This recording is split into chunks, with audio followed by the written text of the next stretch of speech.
ReleaseWire helps businesses connect with interested journalists and bloggers. Check out the link in the description to save 25% on your first press release. Admiral, radar shows that we have liberals approaching at 3 o'clock, and libertarians at 9 o'clock, and conservatives at 6 o'clock. They're coming from every angle, every viewpoint. Oh, it's Political Radar with your hosts, Rhonda and Elliot.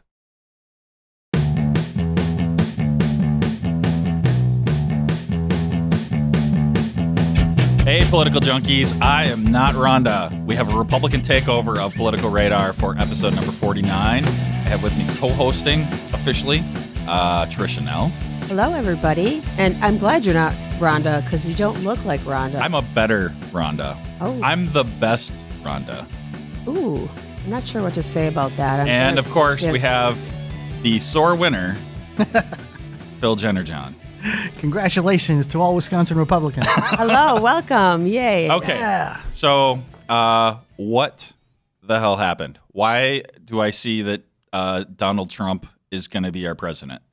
I fell asleep for 20 years, saw the episode of The Simpsons, and then I woke up and it's true. Something happened here. Well, there's a lot of reasons, but my explanation comes down to probably the most simple one. I mean, here we are. It's now 1 week to the day since the whole liberal and media fantasy world collapsed in on itself and turned into a black hole.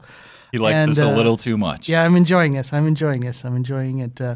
I read a book a while back. It was a famous author, Malcolm Gladwell. He wrote a book called Blink, and it talked about how people make instantaneous decisions. And they had this thing where they did a test, and they had like videotapes of two college professors, and they said, okay, let's let people watch it for 30 minutes and decide who the better professor is. And they did that, and they said, let's cut it down to 10 minutes. And they did that, and they cut it down to 6 and 4, and eventually they cut it down to 6 seconds, and they found out that they were getting the same result. Okay. So people can instantly decide quality. And I felt that's what happened in this election. I mean, you had Clinton, who was, in my opinion, she sucked. She was a worthless bureaucrat. She was an entitled political wife who had been handed two prime political positions in her life that she didn't deserve. She didn't deserve to be senator from New York. She didn't even live there. She didn't deserve to be secretary of state. Absolutely not. She was entitled. She was handed positions. She had no achievements of her own. She did not generate any type of passion from her voters. And voters could look at her and see Trump, and even Trump with all his flaws, his egomania, his bullying. They could say, well, this is a guy who is confident and seems to know what he's doing. So I trust him with the country, and I'm quite certain that quite a few Democrats voted for Trump. So well, they had to have. Yeah. Yeah. And don't you think, too, it came down to at the end of the day is really people wanted change, unquote, quote, is Trump came across as the common person to everybody, whereas not a politician and a businessman. And people were thinking, I heard, from the community, a lot of people that they were sick of politics and they wanted somebody to come in and run this country like a business. And do you think that played a part in it at all? Partly. Some people wanted change. The people who voted for Obama, they thought everything was wonderful. They thought Obamacare was great. But the people who are getting brutalized on the other end of it, business owners and things like that, and having to limit the amount of people they hire so that they don't go over this government mandated limit and things like that. And also Republican voters were angry too. And I mean, they were the angriest that I remember seeing them in my lifetime. People, practically were carrying torches and pitchforks at the Trump rallies. They were angry because they voted for Republicans and said, we want you to stop Obama. And then they had a bunch of surrender monkeys go in there and say, oh, we can't beat him. Okay, we sign. We give up. And they were angry. They said, we'll get rid of every one of you. And Trump was a guy who, because he did not have a background in politics, he wasn't beholden to anyone. He said he can honestly say, I'll go in there and fire people, I'll eliminate departments, I'll get rid of programs. He could say what he want because there was no fallout for him. He wasn't, he was not close buddies. I want to point out that this guy, he won, even though he got, I think part of it that helped him, he was getting rejected by career politicians. Like you had people like Mitt Romney, he goes in there and starts trying to kneecap Trump after Trump has already got the nomination, which makes no sense whatsoever to me. Right. And he goes in there, starts abusing Trump, and like now Romney's a pariah. I mean, he's done for the next 4 to 8 years. No one's going to talk to him. He's not going to get a sniff of anything. Kasich, talking about, I voted for John McCain. Well, you idiot, and what good does that do? Right. I mean, I'm not thrilled with Trump. I technically, you know, up until a couple weeks before election, I was thinking about just leaving it blank because Or Gary Johnson. we'll talk about your hero later. But yeah, there was Elliot had to throw that in. part of it had to do with people being angry, and part of it people wanting change, and part of it people tired of being brutalized by government. I think there's multiple factors involved. But he's not going to do these changes. You don't know that. You saw that website article I put on Political Radar, and he says he'll get rid of the Department of Education. I'm like, that's wonderful. That's a great start. But why is that wonderful? Because there should not be a Department of Education. Why does Trump want everyone to be stupid? He doesn't want everyone to be stupid. Why does he hate children? Oh, he just hates teachers. Are you channeling Rhonda right now? Or what's going on? Wait. Get out of there. Get out of the miasma, man. What's going on Just here? a minute. If you want to say who hates teachers, do you want to talk about Governor Walker? Because then there were a lot of changes made that teachers would say that too. You can't just throw that in a target. But I think that you make... Well, that's like a two wrongs make a right thing. The people that don't like shutting down the Department of Education, I'm guessing, are probably the same people that would have been against what Walker did too. I'm just throwing a point in for Phil. I like that you put that out there, Phil, that article. And I think too, didn't you think there was something to be said about how he's going about? He's keeping probably some of the aspects of Obamacare, but then he's also put out there that there's going to be many changes to Obamacare. So, you know, there is some good and bad to the program, obviously, that has to be looked at. And he's making smart decisions, I think, coming in and not saying he's going to wipe out every single thing that's happened in the last 4 years. I don't think the liberals have as much to be afraid of as they think they do. I mean, maybe, you know, Trump has some ideas or policies that they don't like, but I think, you know, at his core, he's a businessman. He's a deal maker. You know, he'll go to congressmen and senators and stuff and say, hey, how about if we can do this? Let's make these people happy. We'll try to get this. And like, he's going to make a bunch of compromises, I feel. I absolutely expect to be stabbed in the back by this man. I don't trust him further than I can throw him. But having said that, if he does come through, I mean, if he destroys the Department of Education, he'll be my hero. I mean, like, why? Because when I ran for Congress, I said there are multiple departments that need to be gotten rid of. I remember it was education, labor, agriculture, transportation, energy, interior, and commerce. I said, if I get elected, I'll work hard to destroy all these departments because there's too much federal bureaucracy. We don't need these things. We don't know the big federal overlord in these departments. So you hate commerce, you hate education.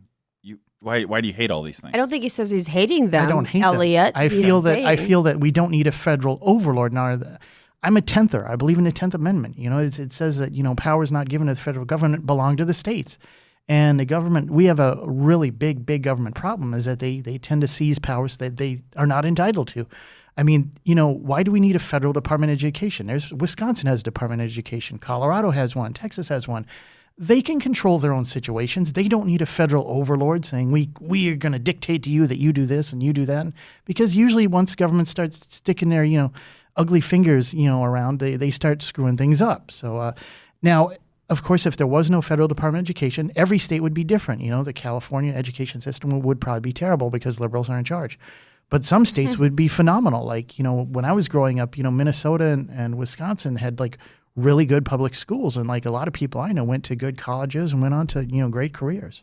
They have largely different schools anyway. Even within Wisconsin, there's largely different schools. There's slightly different curriculums. Mm-hmm. So when I was running for school board, I would often ask people, okay, a quick quiz. What does a principal do? What does the school board do? What does the superintendent do? What does the Wisconsin Department of Education do? Or Department of Public Instruction, whatever they call it. And what does the Department of Education do at the federal level? And nobody knows. Nobody knows. And so to me, I feel like we can't hold our government accountable if 99% of people, 99% of citizens really don't even have a vague grasp as to what these departments even do. That's what troubles me. Well, bringing it back to the main topic of why the big surprise of the polls and whether they were rigged or not, Elliot, because I know this is, they were rigged. It was obvious. You talked to me about this. Phil, what do you think about the fact of, Hillary is now saying the reason that she didn't win was because the FBI brought up the investigation again? And, excellent point. What do you think about that? Disagree, because here's the thing. You know, when the scandals came out about Trump and his, negative comments about women, people who are inclined to vote for him, just it just kind of went in one ear and out the other. They just said, I don't care. I trust the country's safety with him more. I trust the country's economy with him more. Yeah, he may be a jerk. I mean, and he is a jerk in many ways. I mean, he was a thin-skinned, egomaniacal bully for most of his life. You see him going off on Twitter in the middle of the night, shut up, share, blah, blah, blah, blah. And he goes crazy, and it's absolutely unnecessary. Mm-hmm. And, he bullied his opponents in the primaries, Lion Ted, Little Marco, right. No energy Jeb, he's very low energy. You don't need to do these things to win an election. But the thing is, it was so... I think he did. It was so revolutionary. He didn't have any policy. You have to admit, in other elections you'd seen in your life, you did not see candidates behaving this way. And in fact, when he started doing it, the other candidates were so mind-boggled, they didn't even know how to respond. Like, Marco, he's calling me a shrimp. He didn't have any answer. Low energy Jeb, he's very low energy. Like, Bush tried to fight back a little bit, like in one of the debates, but by that time it was already over. The headline was out there. People were repeating it. Well, yeah, but he's low energy. It's like. So does this mean from here on out we're going to have people just being terrible to each other? We might. I think this could be a kind of an ugly trend that part of the reason Trump won was the power of his celebrity. And people, I got sick of hearing on the internet all my conservative friends saying, "Oh, we're going to lose Hillary 300 electoral votes, and they're going to kill us." I'm like, no, you don't understand. Mm-hmm. Trump has been famous. Usually in a presidential election, the peak guys are somewhat unknown. Like Mitt Romney. I mean, who knew who Mitt Romney was? Very few people. Trump has been famous for like 35 years. He was writing best-selling books back in the 80s. He was like owning the New Jersey Generals and, signing contracts to make Herschel Walker a millionaire and make millions for Mike Tyson at his casinos. And he was a big name. He was a celebrity. And I don't agree with a lot of things, his personality and his issues and his aggression, bullying, stuff like that. But he was a big name that everyone knew who he was. And there was no doubt about it. And Clinton was famous too. But think about this. Trump was famous before Clinton was. I mean, Clinton was still, just married to the Attorney General of Arkansas when Trump's owning hotels and casinos and appearing on TV shows and writing best-selling books. And don't you think Trump, too, has been known to put people in positions within his companies that make his company successful? And as a president, that was something people were, knowledgeable enough to take a look at and say, we're not just electing President Trump, we're electing somebody that knows how to run business and will put people in the different positions throughout our... You're electing a whole administration. Right. And that's basically part of it. That's part of why, even though I don't like Trump, I voted for him because right. I trust him from his business experience. He will put some competent people in the government. Right. Unlike Obama, who ran around and put, wild ideologues in. Exactly. People who had no business being in those jobs. Absolutely none whatsoever. Right. I mean, Loretta Lynch, give me a break. I mean, it's like... Trump will put in some qualified people. Will every pick be perfect? No, absolutely not. Will 80% of them probably be good? I'm optimistic. Mm-hmm. I think they will. Mm-hmm. But with so many insiders, isn't the fear that nothing's going to change? They're going to be like, this is the way we do things. But really, the choices he's made thus far, they're not insiders. I think the GOP picked today, I've heard, he's picking some people that maybe are rivalries to him to actually pull in the team. So that they start trusting within is what I'm seeing off the bat. Phil, any comments to that? Maybe there's a lot of potentials out there. Like the internet today is ablaze saying Giuliani's probably going to be Secretary of State. Not sure I agree with that one. Giuliani, to me, seemed to be going off the rails during his campaign. Like he was almost as bad as Trump. He was like an arsonist, It was like he was out of control. I mean, like he did some good things in New York, but I'm not saying that automatically means he should be near the top in his administration. I would prefer Trey Gowdy for Attorney General. I think Newt Gingrich is a brilliant mind. I think he'd be a good Secretary of State, but he's also stepped on some toes during his career, so I don't know if he'll get picked. I am really praying and pleading and going to be tweeting and Facebooking saying, please pick Ted Cruz to be on the Supreme Court because this guy's a brilliant legal mind. He has argued in front of the Supreme Court. He likes being there. He knows what he's doing. And this guy is young, too. I think, what is Ted Cruz, like 45 or something? He could be on a court for like 35 years. Abortion was decided 40 years ago. The Republicans have to move on from that. It's not just that. It's a lot of things. It's government overreach in every facet of your life. And Cruz has shown that he can be trusted. I was talking to one of my friends. I said, I want Ted Cruz on the Supreme Court so bad because I think that's the one person I would trust with my life with that 9th vote. I know he will not betray us. I know he will not waffle. I would like someone who's not going to infringe on my rights and who would be pro-business. I think that's a good medium. And I don't. Well, you know that one guy, Garland. He's done. And no, he won't even. He might as well pack his bags and move on because he. So all right. So we had a situation in the state of Wisconsin where we had a vote for Act 10, and the Democratic representatives, they fled the state. They didn't vote, and then we had this situation at the federal level where senators wouldn't approve the Supreme Court pick. Why were the Democrats in Wisconsin wrong and the Republicans in Washington right? That's an interesting way to put it. I wouldn't say, I wouldn't say one was wrong or one was right. Now, I think they were both wrong, just for the record. As far as the Democrats in Wisconsin running away, that was absolutely wrong. They were hired to do the job, and even if you're outnumbered and you're going to lose a vote, the Republican congressmen, they lost the vote on Obamacare. They didn't run away to try to interfere with the process. I mean, that was absolutely insane that they did that. And if I ever run for office again here, I'm going to bring that up and say the taxpayers should file a class action lawsuit against those people and say, we want your salaries back because you didn't do your job. Like when things get tough, you don't run. You have to sit down. So why is that different? They aren't even having hearings on the Supreme Court pick from Obama. Congress has the right to set out their own agenda in the way that they feel fit. Obama hasn't signed a budget the whole time he's been president because they're not doing a budget. They're kind of middling around and stuffing stuff in bills and continuing resolutions and kind of cooking the books basically. And that's wrong. And that's wrong for both sides to do that. But, someone's got to hold them accountable. But, so it has to start somewhere. We can't just say, well, he did some wrong stuff, so they get to do some wrong stuff. Then we just have a pile of wrong. And right now, the only thing they're doing is they were intentionally shoving this, Garland nomination back on the agenda because the, thing is, if it's a Republican-controlled House and Senate, they can just vote it down.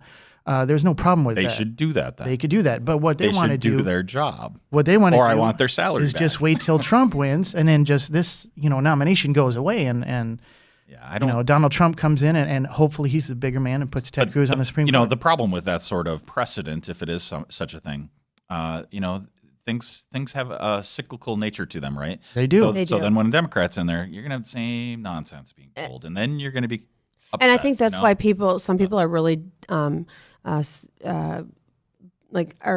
about the system being not just and feel the system is are disgusted with the justice system, and that is a perfect example. And I feel Phil is right that people need to stand up and do their jobs and make a decision whether they want to or not at that point, and then let it fall as it may afterwards. But you do have to stand up, and that's an example of why I think we were in the position we are with a lot of people not believing in our system. Okay, so the Democrats that are rioting in the streets, what are your thoughts on that? Childish, immature, entitled. But it was okay when the Republicans did that when Obama was elected. I don't remember any riots when he was elected. I don't either. I was just... I remember people being angry and upset, but I don't remember any Republicans threatening to move to another country. Or I do remember a senator saying my job is to make sure that Obama fails and dictating that he was going to oppose him with every fiber of his being, which I don't have a problem with that. Okay. And the popular vote though went to Clinton. Yeah. So what are your thoughts on that? The Electoral College, that whole thing. There's a lot more talk now all of a sudden to change that. Nobody cared about changing things before, but now they want to change it. I don't think we should change it. I mean, it was set up a long time ago. It's worked well for many, many years. I mean, yeah, Trump won a narrow victory, but the fact is Obama won a narrow victory over Romney. A few 100,000 votes scattered in a couple different counties and stuff could have changed the outcome of that one. No, I think changing it, no. I think liberals are being babies because they get a tiny fraction more percentage of the vote. It's thing is you have to respect people in all different parts of the country. And people in these red states like Wyoming and Idaho and Montana, they hate Obama. They're voting 70% for Trump, and that's part of the reason he wins the election is because you get to these more as you slide into the more liberal states, the percentage goes down. But when you have such an overwhelming number in these red states, it helps to balance out some of those crazy states like California and New York. Well, so I was in California just a month or so ago, and I noticed they had a lot of what do they call them? The propositions. Too many. I think they had like 200 or something on the ballot. They had ballot. signs at every block. Literally, there was some kind of sign for some kind of proposition, and so I don't know if that impacted turnout, but I mean, California, that could just people coming out for a particular proposition could have swung a few 100,000 votes. Maybe there was something on the ballot about marijuana, and of course That's these gentle liberals in California, they banned the use of plastic shopping bags. Save the environment. But not everywhere. So I noticed in that. California. No. So we noticed that. There was one place, and they're like, she asked if we had our own bag, and then she gave us a paper bag, and then we went to lots of places. There were plastic bags. I don't know what that's all about. we don't know where you shopped and why. Let's leave that alone. Move on. They gave me 3 pounds. It was great. Phil, don't you think though it goes against the grain though now after the election's over and Trump's been elected, now that anybody that's voted for Trump now, those people are being called racist and against gay people and it goes just against the grain just because now these people have voted for Trump, and it's almost opposite of how it was seen after the last election. Well, I think we have to be honest and look at ourselves. And I have to say, as a Republican, there are some people in our party who are racist and sexist and things like that. It's not the overwhelming majority, right? But you can say the same thing about the Democrats. There's Absolutely. clearly people in the Democratic Party who are racist. I mean, Absolutely. You got to be kidding me. Right. But it's not the overwhelming majority. Yeah, there are some fringe actors and stuff that cause a little bit of hubbub and commotion, stuff like that, but it's not everyone. I mean, Right. I think it's a bad idea to generalize all the time. When they had the Ferguson riots, Republicans didn't jump around and say it's all Obama's fault. It's Right. like maybe a few people in little social media activities said it was, but it wasn't the majority of people. Don't you think that that in and of itself is going to cause more protesting to put that sort of feelers out there instead of just saying, listen, this was an election that was made by common sense people who went out there and were divided. I mean, even Do you think Trump should make a statement? I do something of the nature, or somebody, or more of the Republican Party. This was the most divided election that we've ever seen. I think even Republicans were divided. I mean, granted, that's huge. Several Republicans like me didn't like Trump at all. I voted Republican the last 2 times. People, the whole party itself was saying, don't vote Trump. I mean, coming out and saying that's crazy. So, of course. Big leaders saying, don't vote Trump. Right. Kasich saying, I'm going to vote for John McCain. Right. Romney saying, I'm never going to help Trump. Paul Ryan making public appearances saying, so obviously this wasn't about race or about anti-gay. So that being an aftermath thought, I think just causes the additional protesting to be, again, null and void. That being an issue, null and void. Well, I think what's disturbing and telling about these situations is when there are these riots and stuff, you don't hear Obama or Clinton, calling for calm. Please stop doing this. Right. We can't do this. They just let it go. And that, to me, that's very disturbing. Well, But Obama did say something. But Trump has come out and said, stop this. He has? He has. Okay. He's come out very, I very think he said something on calmly. 60 Minutes about harassment of much. Muslims and stuff like that. He said, stop it. So, I'm hoping he'll be a good man, a good president. So let's talk about your hero, Gary Johnson. Okay. Big goose egg. 0 electoral votes. Didn't make enough percentages to get any financial support in the future. We go. Yeah. So I do have a frustration with that because I felt I would love to vote for one of the 2 major parties, but they were both terrible to me. And Maybe to a lot of people. yeah, You weren't the only one. There was a lot of people who were not happy. Right. I think this was one of the most disgusting choices in our and lifetime. I actually feel that Gary Johnson, he's not a hardcore crazy libertarian. He thinks marijuana's fine. He's not even a libertarian. He's So in a lot of ways, you would even say he's not a libertarian. He's more of a Republican. No, he was. I think it's rather disingenuous. I'm sorry, but if you get elected as an elected official, like a governor, as a representative of one political party, And then you a couple years later to say, I changed. I'm something else now. People don't believe you. It's a bunch of baloney. Well, what's his name in Florida did that, right? Oh yeah, good old Charlie Christie. There you go, yeah. And most of those people who do that, they immediately nosedive for their career. Right. That's true. Johnson. The thing is, I don't hate Gary Johnson. I actually agree with some of his ideas. He's got some good ideas, but overall, he's also got some ones that I feel are kind of kooky. But the fact is, in this age, this election, even for the last 20 years, the Republicans and the Democrats can turn out, 30, 40, 50 million voters to support their candidate. And these third-party people can't do this. But we do need to change that. If we only had Coke and Pepsi, I'm serious. Like if those were the only two beverages you could choose, that would be terrible after a while. Well, RC doesn't count. I mean, nobody likes RC. Right, but there's others, and I guess I feel that so on Facebook we had a few people that said I didn't even vote, and I guess that frustrates me because the presidential election wasn't the only election for one thing. No, I couldn't wait to run in there and vote for Ron Johnson, get rid of that hack Russ Feingold. So happy to see him finished. Well, Ron Johnson didn't come on our show. Russ Feingold did, and so did the Libertarian candidate. So you know where I went on that one. Oh no! Are you telling me you voted for one of those?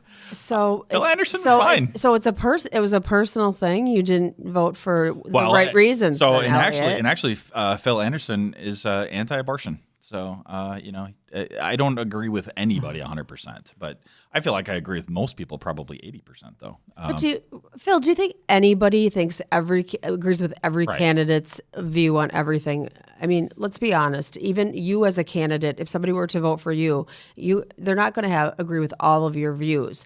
How do you choose a candidate and how do you choose a party if you don't agree with every part of that person's views?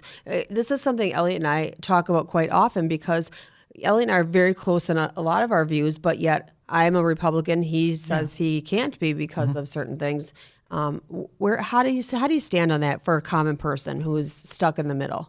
Well, the thing is, it's like the famous Reagan quote, someone who agrees with me, votes with me 80% of the time is not, he's not my enemy. He's my friend. Right. And even someone like Trump, who I found repulsive on many levels because of his personality, his aggression, his bullying, I think is very negative. I think that's the wrong message it sends just to society. But hopefully the presidency will make him a better man.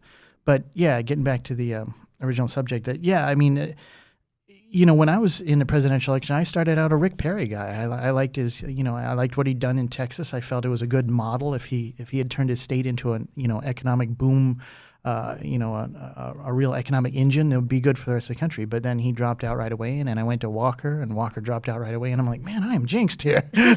And then I looked around, and I said, well, Cruz is the most conservative, and he was by far. Mm-hmm. But when it got down to the end, I just knew this Trump with his celebrity, he's running away.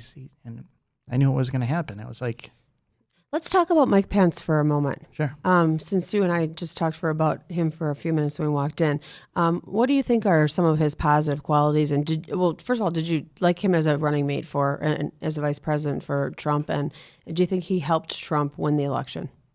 I don't think vice presidential candidates help very much, but I do think Mike Pence was kind of a dog whistle to the very conservative, section of the party. And, I definitely heard it because I'm like, wow, Mike Pence is really conservative. And if anything happens to Trump, God forbid, we suddenly have the most conservative president in our lifetimes. Mm-hmm. I mean, he is, I love the guy. I mean, I didn't even know who he was a few years ago. I was at CPAC in Washington, D.C., and some friend of mine said, hey, come down the hall. We're going to hear Mike Pence speak. And I'm like, who's Mike Pence? Went down there, and the guy was phenomenal. He's a riveting speaker. He has Reagan-like ability. He was could laugh at himself. He made jokes. He had pauses, moments where people were almost ready to cry. Yeah. And I said, this guy's amazing. If he runs for president, I'll quit my job to go support him. Yeah. But he decided to run for governor of Indiana instead, and he won, and he's I think he's phenomenal, although some people on the left really intensely hate him even more than they hate Trump. Well, because he did that religious freedom thing about he hates women and he hates gay people. Wait. He hates women and he hates gay people. No, that's a stretch to say he. Okay, so he's anti-women's rights. No, he's anti-gay marriage. Okay, well, I'm going to step aside and just say a personal note here is that I spent some time in Indiana in the last year and a half, and I I got to know a lot about Governor Pence and what he's done in Indiana.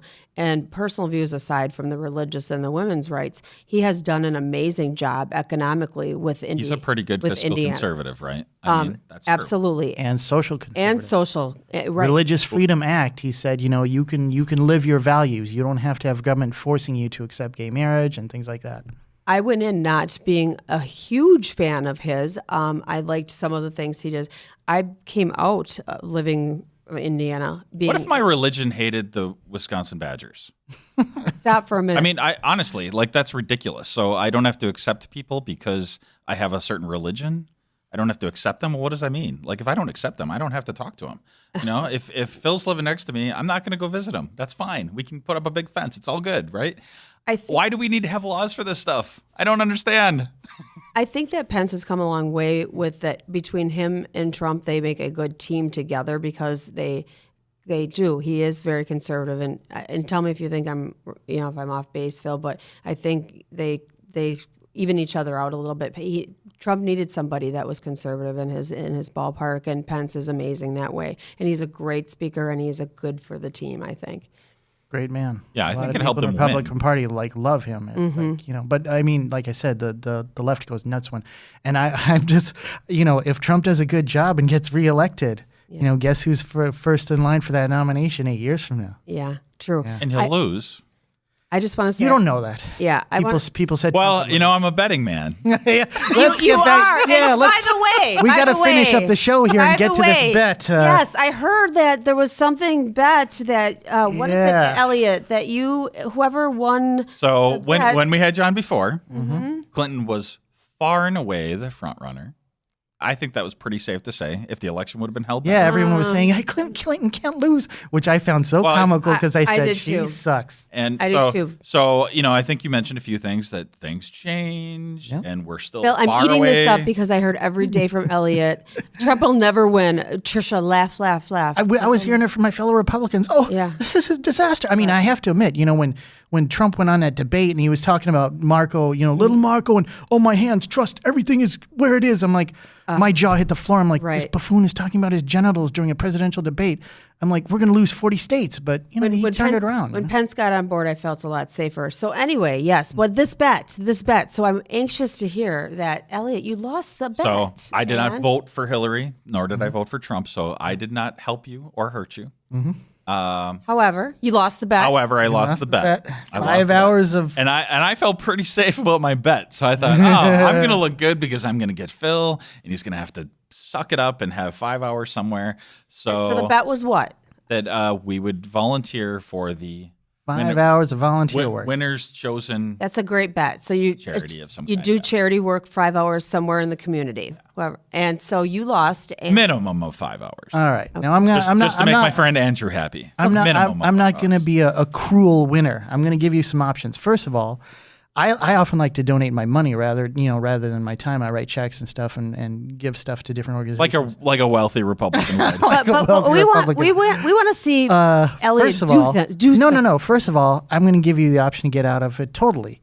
If you want to write a check for $50 to one of two organizations, one is Heritage Foundation, which I love, and the other one is George W. Bush Presidential Library. If you want to write a $50 check to either one of those, you don't have to do the service. Now, what do you say to that number one option? Oh, I have to pick door number one between the two, yeah. First? Uh-huh. I would rather volunteer. I think the volunteering is better. All right. I think it's better for And you don't get your choices, you get my choice. That's and fine. People were throwing out some suggestions on Political Radar, but I was like, I don't know. No, it's your choice. And I think I'm going to say, in the spirit of the holiday season, you're going to be dishing out Thanksgiving dinner to one of these. I don't know exactly which organization. Sometimes it's a church or a charity organization that gives out the free Thanksgiving dinner. You're going to make me find it? Well, I could look it up. I could, I was trying to look up a little bit. I'm like, I think there's one church that does, and one other organization. Green Bay is not that giant of a city, so. Okay. But yeah, you can wear your apron and your paper hat and say like, "Happy Thanksgiving, everyone," and dole out food to people who are a little less fortunate in life. So I figure you can knock out your whole 5 hours in one day. What do you think about that? And I think that's good. He has a son that he tries to teach these things to, and I think that's why I should make Max serve up some mashed potatoes too? Well, I thought that's a good point of why you wanted to do service. Well, it gets me out of the turkey trot, so that's good. No. Yeah. So, especially if you help me find a good place to do that. Yeah, I think it'll be a church or some type of charitable organization. There's people who do That this. sounds good. All right. Yeah. So, are you going to come videotape me? Make sure that I'm doing it. I figure you'll probably have some people taking some pictures of you anyway. It'll be a I happen subject to of know great a laughter. men's homeless shelter, the St. John's Church and the Mecca Center that needs. Do they do that? They do that. They have. I mean, that'd be fine. I would do that.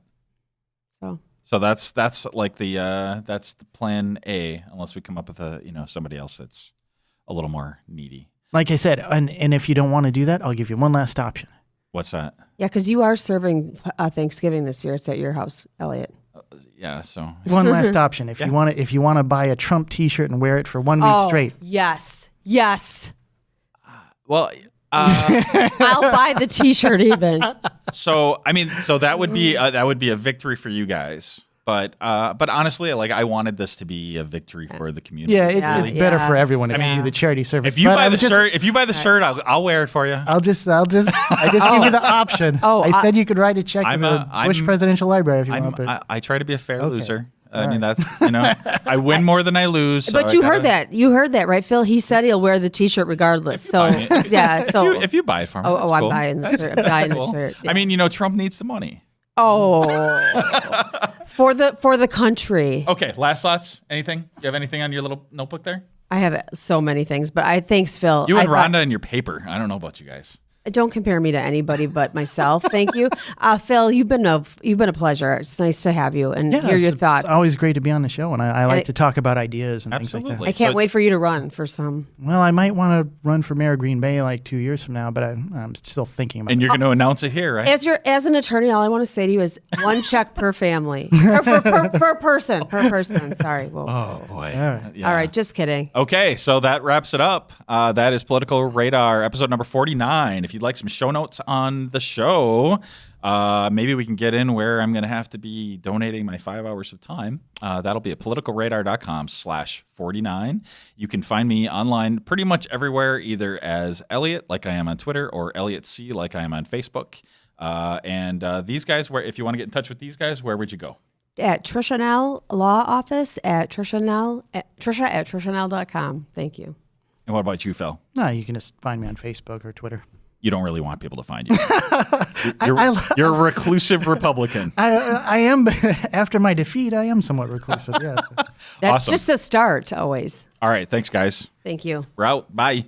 Thanks for listening to Political Radar. To ensure that you never miss an episode, subscribe on iTunes or your favorite podcast app.